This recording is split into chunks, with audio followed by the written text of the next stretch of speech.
गाँ गाँ बुली कोरोना सचेतनता वार्ता देउछंती जड़े तरुण युवक। कोरापुट जिला प्रटांगी ब्लॉक रे रहितिबा समस्त पंचायत परिभ्रमण करी लोकंकु सचेतनता कराउछंती जड़े तरुण साहसी युवक। तांको नाम हेउची प्रदीप्त जयपुरिया। से जड़े सामाजिक कर्मी बा सोशल वर्कर भावे बेस परिचित। एही समय रे से गाँ गाँ बुली आदिवासी संप्रदायर लोकमानकु सचेतनतार वार्ता देउछंती। कोरापुटरू कुनाखरा एवं cameraman Vijay Pangi report Times Odia.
Times Odia को स्वागत।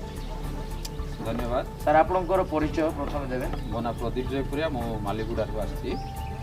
सर जो गाँ गाँ बुली आपण लोक मानकु सचेतनता वार्ता दउछंती आपण गोटे यंग सोशल वर्कर हिसाब रे आपनकर अनुभव कोन?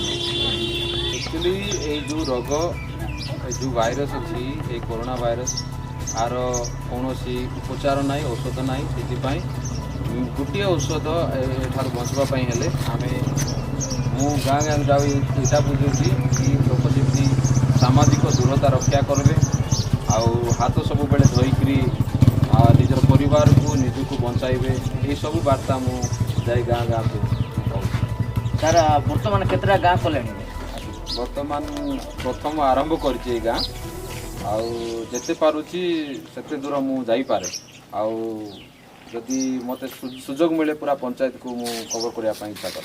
सर बढ़िया पदक्षेप नहीं जड़े युवक हिसाब से आपण गोटे सचेतन नागरिक अटंती ओडिशार तेणु लोक मानक यही विषय पदक्षेप दौरान सचेतन वार्ता से लगे धन्यवाद सर। आपन को आग को ये जारी रखु सर। आउ जदि आपन को सुजोग दि जाए आप पंचायत रे करने चाहते निश्चय तो एबेठू आराम करुँच आग को आउरी कुआडे जीवा व्यवस्था अच्छी ना? मु धीरे धीरे करी पूरा पंचायत कवर करने जाए ये पुकाली पंचायत रे प्रथम कर धन्यवाद दिए गाँ लोक मान को जो माने ये सचेतन वार्ता शुणापी आइले हाथ की प्रकार धुआ हेबो डिस्टेंस मेंटेन की प्रकार करा हेबो निज परिवार को निज लोक मान सहित की प्रकार भल भाव रही सुरक्षित भाव रही ये सब वार्ता मुझे शिखाई मु विश्वास करे समस्त लोक माने ये सब शिक्षा को ग्रहण करी निजे निज जीवन रे लागू करबे मोर आशा। धन्यवाद सर।